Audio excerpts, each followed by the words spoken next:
Pour un fondant au chocolat, il vous faut 4 œufs, 200 g de chocolat noir, 125 g de beurre, 125 g de farine, 125 g de sucre et un sachet de levure chimique. Voilà. Nous allons commencer par faire fondre au micro-ondes le chocolat et le beurre dans un bol. Vous les laissez 2 minutes. En général, 2 minutes sous cloche, c'est suffisant. Donc voilà. Ensuite, on mélange les 4 œufs et le sucre au fouet ou alors au batteur électrique. On les mélange bien jusqu'à ce que le mélange blanchisse. Donc ne pas hésiter à travailler très rapidement cet appareil. Ensuite, nous allons venir ajouter les 125 g de farine. Voilà. On les mélange bien aussi. On fait en sorte à ce qu'il n'y ait pas de grumeaux, donc ne pas hésiter à bien travailler la farine, bien venir la ramasser sur les bords aussi, sans se faire éclabousser. Voilà, donc on la ramasse bien sur les bords pour bien travailler la pâte, histoire d'avoir une pâte souple et veloutée. Donc voilà, comme ceci. Comme ceci, voilà. Ce mélange-là, on le met de côté. En attendant, on prend notre plat à gâteau. Voilà, moi j'ai pris un moule à râter, donc un moule classique à râter. On vient mettre dedans entre 10 et 15 g de beurre. Bon, bien veiller à le sortir à l'avance du réfrigérateur, ce que je n'ai pas fait. Bon, je vais travailler avec la chaleur de ma main. Mais bon, normalement, l'idéal, ce serait que le beurre soit assez bien fondu quand même avant. Voilà, donc une fois bien avoir étalé le beurre sur tout le plat, on va venir ajouter à ce beurre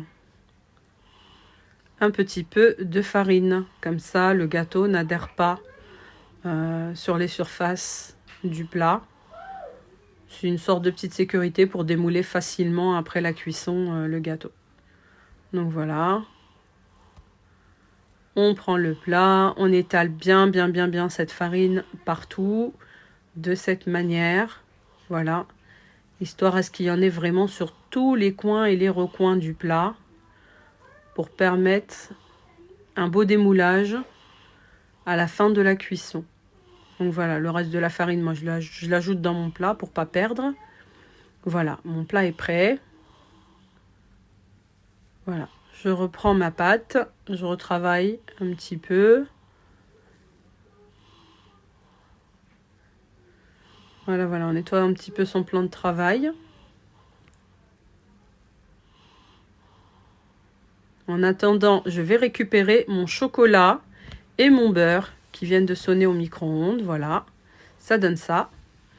Je vais les travailler à la cuillère. Je prends une grande cuillère pour les travailler, pour bien les mélanger, jusqu'à ce que le mélange devienne souple, lisse et brillant. Si vous préférez prendre un fouet ou une fourchette, libre à vous. Vous voyez avec quoi vous êtes à l'aise. Moi, je sais que personnellement, je le fais souvent à la cuillère. Ça marche très bien. En général, le beurre se marie bien avec le chocolat. Voilà. Essayez de ne pas en mettre partout. Voilà, donc on travaille bien tranquillement, histoire de tout faire fondre. Il peut arriver d'avoir des petits bouts de chocolat non fondus.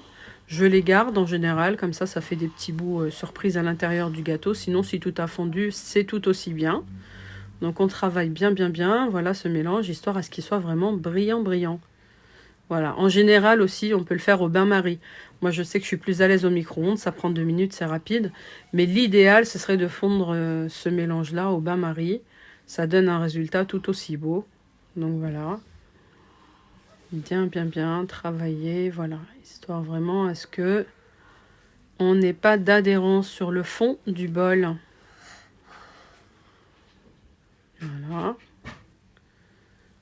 Je continue à mélanger encore un petit peu.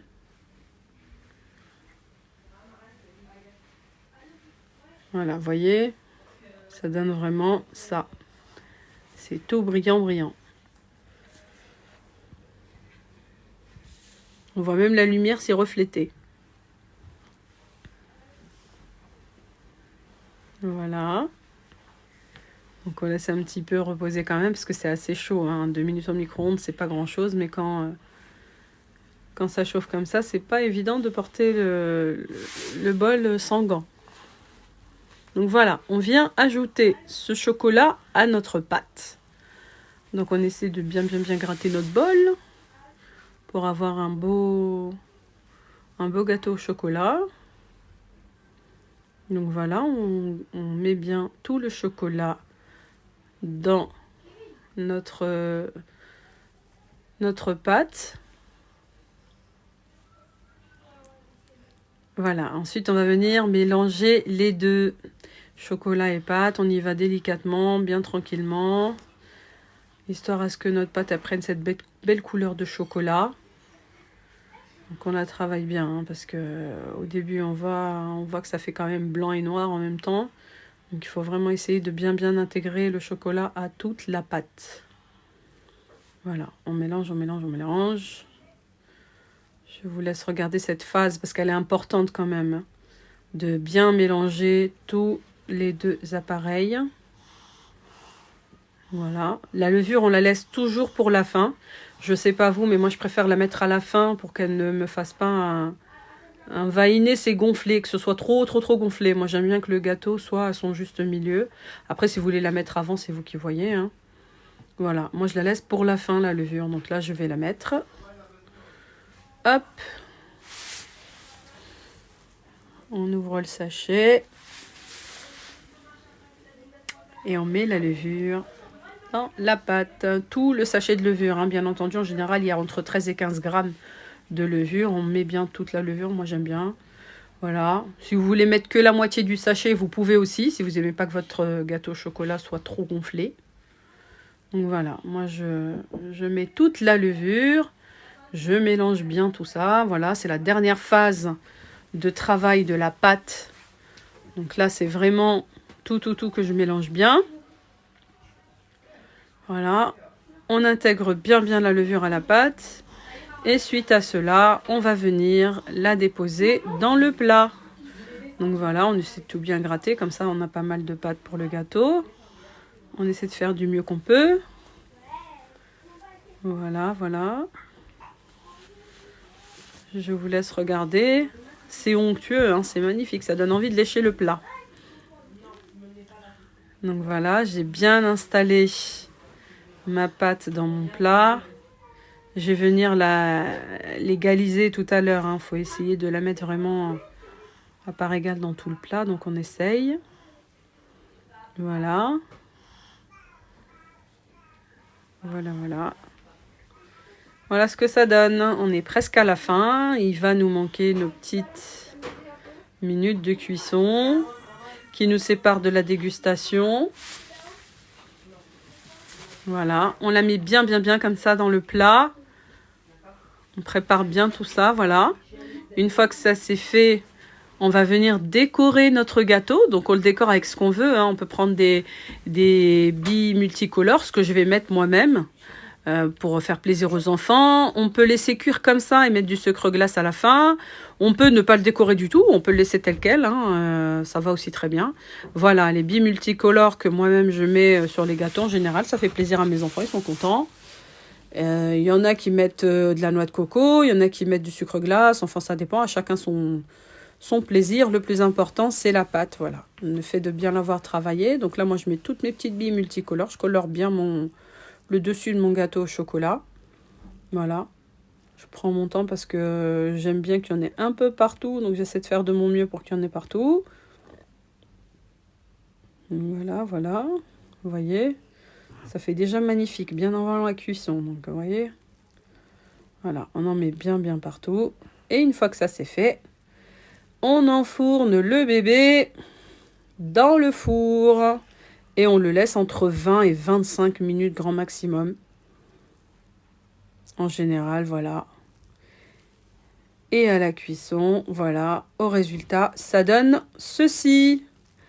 Un gâteau au chocolat bien beau, bien craquelé, voyez. Voilà. C'est le résultat que ça donne. Dégustation après refroidissement. On démoule bien tranquillement et on démoule une fois que c'est refroidi. Parce que quand on essaie de démouler quand c'est chaud, bah, tout se casse.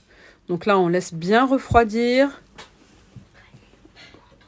Et voilà, démoulage. Vous voyez? Parfait. On a bien préparé notre plat. Donc nickel, il n'y a pas de souci. On laisse refroidir tranquillou. Et une fois que tout ça, c'est bien refroidi, on présente le gâteau dans un joli plat à gâteau. Et c'est idéal, voilà, pour les goûter en week-end ou même un goûter d'anniversaire.